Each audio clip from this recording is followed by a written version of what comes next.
Picture a Friday night. You're at a party, or maybe just hanging out at a bar with some friends. The music is loud, people are laughing, and you're talking about everyday, random things. It feels pretty good. But here is a harsh, sobering truth. Right now, in this exact second, while you are out relaxing with the crowd, your biggest competitor is sitting alone in a room, honing their skills. While everyone else is out having fun, scattering their attention, and living for the weekend, someone else is choosing the silence and quietly, invisibly leveling up. Since we were kids, we've been told that being alone is a bad thing. If you're alone, you're missing out, you're losing. But the reality is, in today's hyper-distracted world, intentional solitude is the ultimate cheat code. Today, we are going to talk about why dropping out of the endless social circus might be the absolute best move you can make for your success. Think about how much of your life force goes into maintaining empty connections, texting people back, showing up to events you don't even care about, stressing over what someone meant by an offhand comment, or worrying about how you look to your acquaintances. All of that drains your battery. We often feel exhausted not because we've been working too hard, but because we've been giving way too much of our background attention to other people. When you consciously choose to be alone, you shut off that leak. All the massive energy that was going into empty conversations,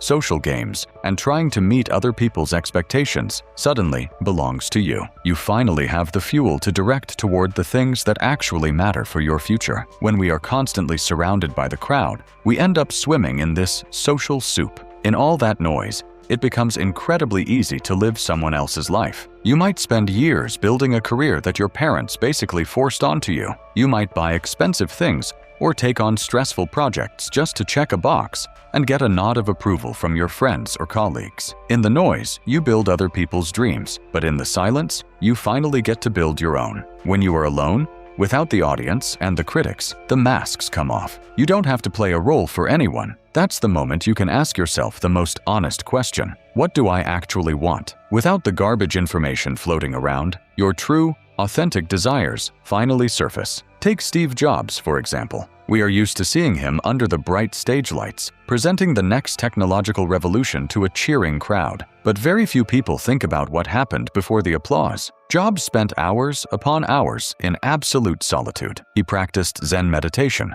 went on quiet retreats, and in his younger years, he would sit in a completely empty house with nothing but a lamp and a stereo. He understood something vital. Brilliant ideas don't happen while you're chatting in a loud, open-plan office. To create something truly extraordinary, he had to unplug from the conventional, predictable thinking of the masses. Solitude stripped away the unnecessary noise. It allowed him to focus entirely on his intuition and perfect his vision without outside interference. Working on yourself and your craft always goes best when nobody is looking over your shoulder, because solitude is, at its core, a gym for your brain. In our modern world, we run from boredom. The second a pause happens, our hand automatically reaches for our phone. But success requires a completely different skill. It requires the ability to sit with a difficult task, even when you're incredibly bored, frustrated, or scared. This is the exact difference between a professional and an amateur. An amateur works when they feel inspired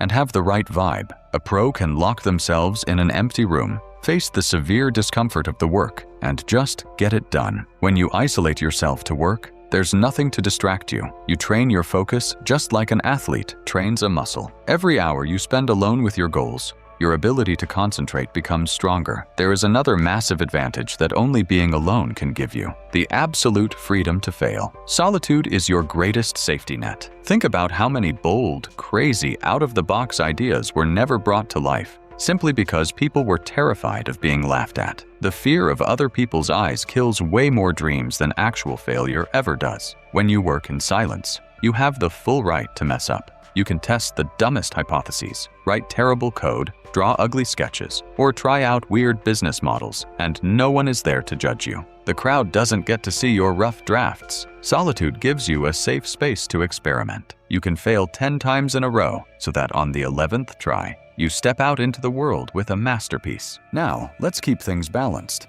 Just locking yourself in your bedroom and refusing to speak to anyone isn't a magic pill that will make you successful. You shouldn't turn loneliness into an absolute religion. But remember this: behind almost every big name, behind every massive breakthrough in history, There is a long, quiet period where nobody was filming, nobody was cheering, and that person was just putting in the work. Solitude is not the end of the road. It is the waiting room before your next level. If this mindset shift resonates with you, and you want to dive deeper into how to manage your focus, your energy, and your psychology, you should definitely check out my Telegram channel. The link is right down in the description. I share practical self-growth tools there regularly, and we talk about how to build iron discipline without burning out. I'd love to see you there. And one final, very important point before we go. There is a huge difference between choosing solitude for the sake of your personal growth and a heavy, chronic isolation that pulls you into the dark. If your loneliness ever feels unbearable,